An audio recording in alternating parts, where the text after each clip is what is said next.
찬송가 384장 함께 찬송하도록 하겠습니다. 찬송가 384장 나의 갈 길 다가도록 함께 찬송하겠습니다.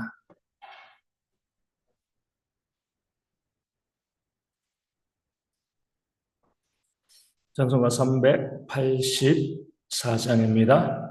나의 갈 길 다가도록 예수 인도하시니 내 주와 내 인생을 어찌 의심하리요. 믿음으로 사는 자는 하늘 위로 받겠네. 무슨 일을 만나든지 만사 형통하리라. 무슨 일을 만나든지 만사 형통하리라. 나의 갈 길 다가도록 예수 인도하시니 어려운 일 당한 때도 족한 은혜 주시네. 나는 심히 고단하고 영혼 매우 가라나 나의 앞에 반석에서 샘물 나게 하시네. 나의 앞에 반석에서 샘물 나게 하시네. 나의 갈 길 다가도록 예수 인도하시니 그의 사랑 어찌 큰지 말로 알 수 없도다. 성령과 받은 영혼 하늘 날아갈 때에 영영 부를 나의 찬송 예수 인도하셨네. 영영 부를 나의 찬송 예수 인도하셨네. 아멘.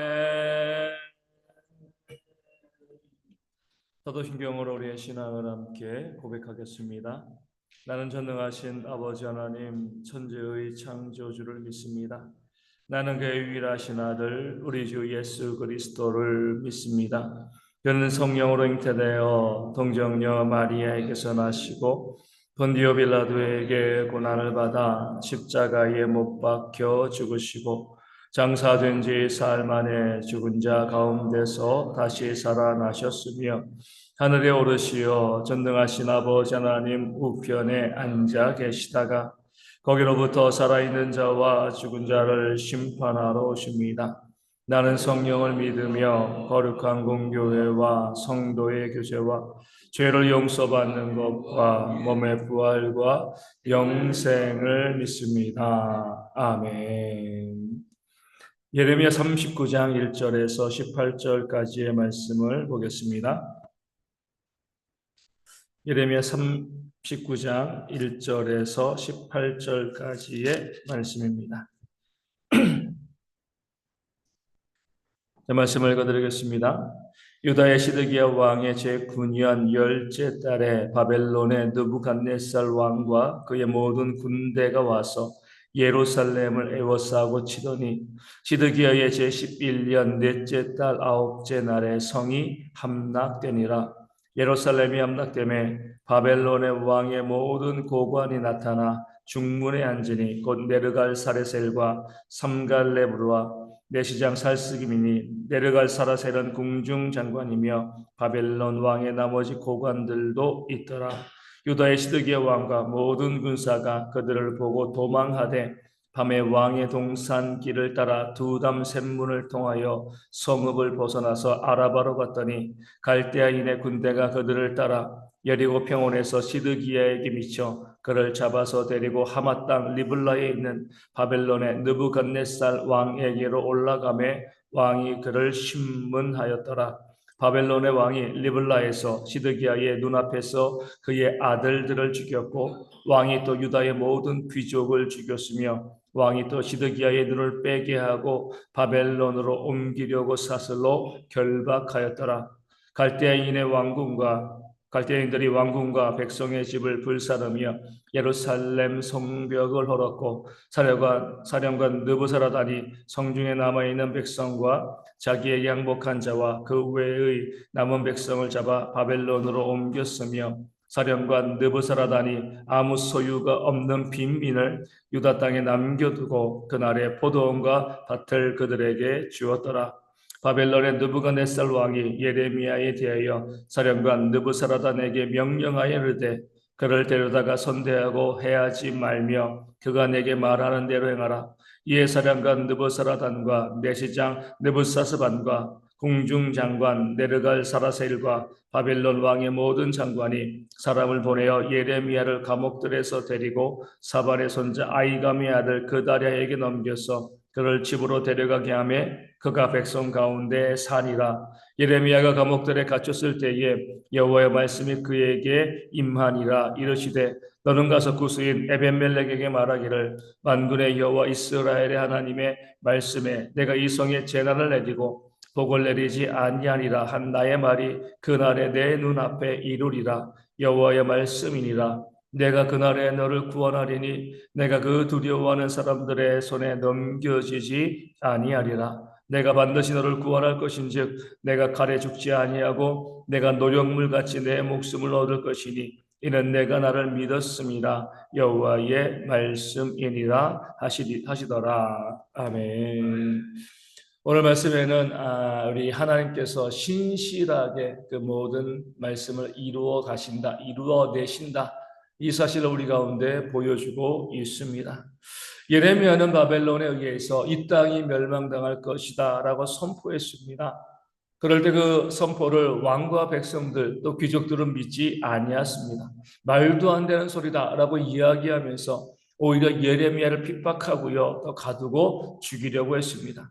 그런데 때가 되어지니까, 시간이 되어지니까 예레미야가 예언한 대로 바벨론 왕이 와서 예루살렘 성을 포위하고요, 허물고 왕의 아들들과 귀족들을 죽이고요, 그 왕의 눈을 빼고 쇠사슬에 결박하여서 그 왕과 백성들을 바벨론으로 옮겨가는 그런 역사가 일어났습니다. 말씀하신 대로 그대로 이루시는, 신실하게 역사하시는 하나님의 모습이 오늘 본문 가운데 나와 있는 겁니다. 기회는 충분했습니다. 하나님은 기회를 주시는 하나님이시거든요. 예레미야는요, 한 번 외친 것이 아니라 오랜 시간 외치고요, 또 외치고 또 외쳤습니다. 잠잠하지 않았습니다. 왕 앞에서 백성 앞에서 기회를 얻든지 못 얻든지 너희가 너희의 죄악으로 인하여서 회개하지 아니하면 하나님께서 이 성을 진멸할 것이다. 말씀 가운데 순종하고 하나님께 돌아오라 외치고 또 외쳤습니다. 그때 듣고 회개하였으면요, 살 길이 열렸죠. 기회가 충분히 그들 가운데 있었습니다. 그런데 예레미야가 간절하게 그들에게 회개를 촉구하고 순종을 촉구하며 하나님께 돌아오기를 촉구하였을 때 백성들은, 왕은 무반응이었습니다. 꾸준히 불순종의 길, 그 죄의 길을 걸어간 거죠. 그러면서도 뭐 큰 문제가 없으니까 별로 염려하지 않고요, 걱정하지 않았습니다. 그러나 때가 되자 하나님의 말씀대로 심판이 이르렀고 그들이 죽임을 당하고요, 그들이 결박당하게 되었습니다. 문제는 그 심판 때는요, 회개도 소용이 없다는 거예요. 심판이 이르기 전에 아직 아무 일도 없는 것처럼 보일 때 그때 회개하고 하나님께 나아가야지, 심판이 임하여서 그들 가운데 닥쳤을 때 그때 회개한다고요, 문제가 바뀌거나 해결되어지지 않는다는 겁니다. 때가 늦은 거죠. 기회를 놓친 겁니다. 그 결과 오늘 말씀에 나와 있는 것처럼 그들은 끔찍한 그런 최후, 비참한 최후를 맞이하게 되었습니다. 오늘 우리도 마찬가지입니다. 하나님께서는요, 성경을 통하여서 끊임없이 우리 가운데 말씀하고 또 말씀하십니다. 우리 많은 분들이 오랫동안 믿음 생활하고요, 신앙 생활을 하고 있잖아요. 우리를 향해서 하나님께서는 하나님께서 원하시는 삶대로 순종의 삶을 살기를, 주님께서 심판하실 그날이 있음을 깨달아 알고 마라나타의 삶을 살아가기를 끊임없이 외치시고 말씀으로 선포하고 있습니다. 주님의 날, 그 심판의 날이 가까웠으니 회개에 합당한 열매를 맺고요, 이 세상에 소망을 두지 아니하고 하늘의 보화를 쌓는 그 삶을 살라고 계속 우리 가운데 선포하시고 또 선포하셨습니다. 그 말씀을 들을 수 있는 지금이 기회가 되어지는 거죠. 물론 지금 봤을 때는요, 심판의 날이 언제 와? 안 올 것 같은데? 그렇게 생각되어질 수가 있습니다. 유대 사람들도 예레미야가 이 땅이 멸망할 것이라 외쳤을 때는요, 평안했습니다. 문제가 없었습니다. 그런 날이 올 리가 없다. 그렇기 때문에 그 말씀을 배척한 거죠. 지금도 마찬가지예요. 마지막 심판의 날, 하나님의 재림의 날, 그 날이 우리 가운데 임할 것입니다 라고 외치는데 지금은 아무 문제가 없거든요.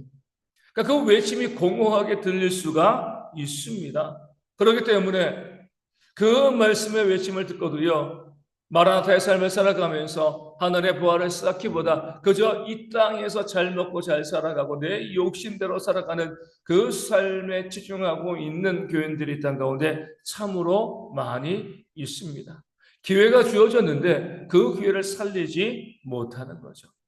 깨닫는 지혜가 있어서 정말 주님이 이 땅 가운데 재림하시고 우리를 심판하신다, 그 날이 곧 다가온다, 그 마음을 가지고요, 하늘의 보화를 쌓는 그 삶이 우리 가운데 있어야 됩니다. 이 땅에 쌓는 것이 아니라 하늘의 보화를 쌓고요, 베드로 사도의 말씀처럼 만물의 마지막 가까웠으니 뜨거운 마음으로 서로 사랑하고요, 서로 허물을 덮어주는 그런 모습들이 우리 가운데 있어야 합니다.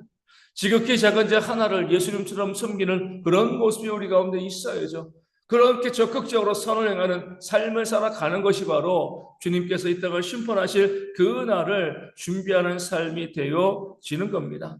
그렇게 살아가게 되었을 때 그 심판의 날은 우리 가운데 구원의 날이 되어지는 거죠. 기쁨과 감사의 날이 되어질 줄로 믿습니다. 그렇게 하지 아니하고요, 여전히 이 땅 가운데 집착하면서 내 욕심대로, 내 생각과 내 뜻대로 살아가다 보면 어느 순간 하나님의 심판의 날이 다가오는 것을 보게 되어지고요, 그때는 돌이킬 수가 없는 겁니다.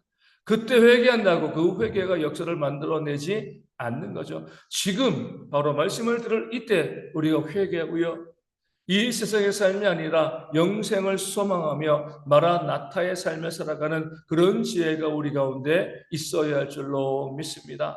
예레미야가 선포한 것처럼 그 선포가 이루어질 것처럼 보이지 않지만 결국 그 선포가 이루어져서 말씀대로 성취되어진 것처럼 마지막에 심판의 날도 마찬가지입니다. 오지 않을 것처럼 보이고요, 정말 그날이 있을까 생각이 들게 되었지만 어느 순간 그날이 임하게 되었을 때 하나님께서 신실하게 하나님의 심판의 날, 재림의 날을 이루시는구나 고백하게 되어질 줄로 믿습니다. 그 심판의 날, 재림의 날이 우리의 기쁨의 날이 되어지기를 주님의 이름으로 축원을 드립니다. 그 날이 두려워서 그 심판이 임할 때에 그 심판대 앞에 서는 것을 두려워하는 것이 아니라 그 심판을 이기고 영생을 얻고자 하는 그런 삶으로 나아가는, 기쁨으로 맞이하는 우리 대형의 모든 성도 되어지도록 우리 함께 기도하기를 원합니다. 오늘 본문에서 주목해야 될 구절은요, 18절 맨 뒤쪽에 나와 있는 말씀이죠. 내가 노량물같이 내 목숨을 얻을 것이니 이는 내가 나를 믿었음이라 는 말씀입니다. 누구에게 주신 말씀이죠? 에벤멜렉이죠. 예레미야가 왕과 신하들에 의해서 그 구덩이 진창에 빠져서 죽게 되었을 때에 이 에벤멜렉은요, 목숨을 걸고요, 이 예레미야를 살리려고 했습니다. 왕에게 간청하고요, 그 구덩이에서 예레미야를 끌어내서 그를 살려주는 그런 역사를 감당한 거죠. 그랬을 때 하나님께서 어떻게 하신 겁니까? 내가 사람을 살렸으니까, 그러니까 나를 믿었으니까 내가 너를 또 살리겠다.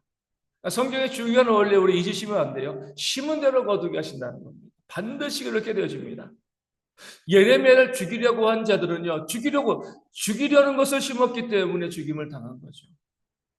반면에 에벤멜렉은요, 살리려고 했기 때문에 그 삶이 살림을 당하게 되어지는 겁니다. 이 에벤멜렉은요, 왕의 넷이었습니다. 그 왕의 측근이었습니다. 바벨론 왕이 와가지고 예루살렘을 함락할 때 귀족들을 다 죽였거든요. 그 살생부의 이름이 마땅히 올라갈 사람이 에벤멜렉이죠. 왕의 측근이었으니까. 그럼에도 불구하고 하나님께서는요, 왕의 측근인 에벤멜렉을 그 바벨론 왕의 칼에서 건져내셨습니다. 살리셨습니다. 무엇 때문에요? 그가 예레미야를 살렸기 때문에 그래요. 그의 삶이 하나님 믿는 자로서 다른 사람을 살려내는 그 삶을 살아왔기 때문에 그 죽음의 현장 가운데서도 에벤멜렉은요, 그의 생명을 살릴 수 있게 되었습니다. 중요한 말씀이에요.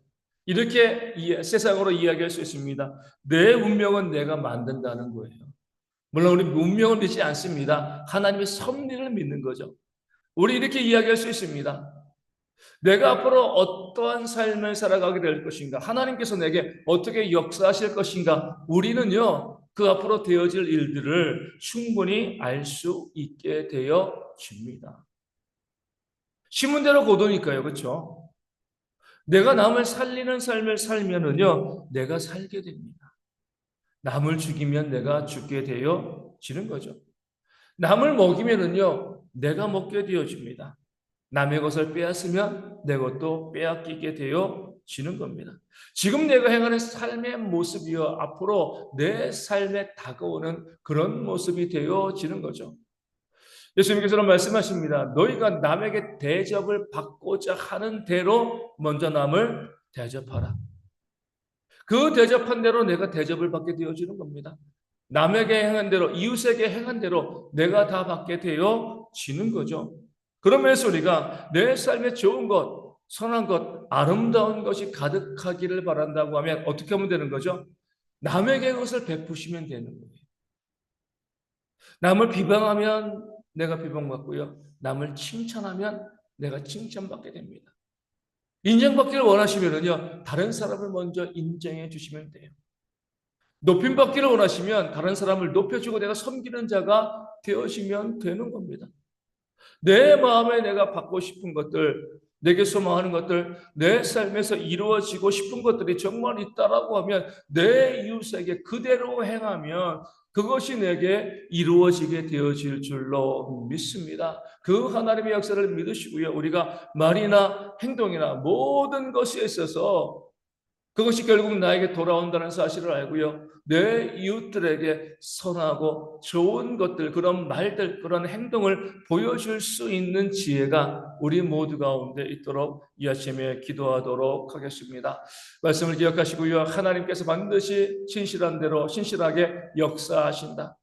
그 주의 심판의 날이 우리 가운데 곧 다가온다. 그 사실을 기억하시고요. 하늘의 보화를 쌓는 그런 삶을 살아가는 우리가 될 수 있도록 기도하여 주시고 심은 대로 거두는 원리를 깨달아 아시고요. 내 이웃에게 행한 것이 바로 나에게 다가온다는 것 아시고요. 그 이웃들에게 신실하게 행할 수 있는 그런 지혜가 우리 모든 성도 가운데 있도록 함께 기도하도록 하겠습니다. 욕실의 질병에 있는 분들 온전히 회복되어 줄 수 있도록 기도하여 주시고요. 경제적인 어려움과 삶의 문제로 아파하시는 분들 가운데도 하나님의 채우심과 역사하시는 모습이 있도록 기도하여 주시고요.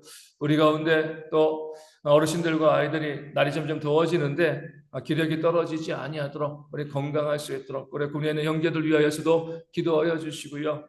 우리 교회와 선교지 교회와 또 작은 개척 교회들이 하나님의 은혜 가운데 온전히 부흥하고 또 성장하는 자립할 수 있는 그런 모습 되어질 수 있도록 기도하여 주시고 이제 일주일 있으면 대통령 선거입니다. 그 선거를 통해서 하나님의 마음이 아픈 자가 세워지는 그런 역사가 있도록 이 아침에 함께 기도하도록 하겠습니다. 기도문 하시겠습니다. 하늘에 계신 우리 아버지, 아버지의 이름을 거룩하게 하시며 아버지의 나라가 오게 하시며 아버지의 뜻이 하늘에서와 같이 땅에서도 이루어지게 하소서. 오늘 우리에게 일용할 양식을 주시고 우리가 우리에게 잘못한 사람을 용서하여 준 것 같이 우리 죄를 용서하여 주시고 우리를 시험에 빠지지 않게 하시고 악에서 구하소서. 나라와 권능과 영광이 영원히 아버지의 것입니다. 아멘. 기도하겠습니다.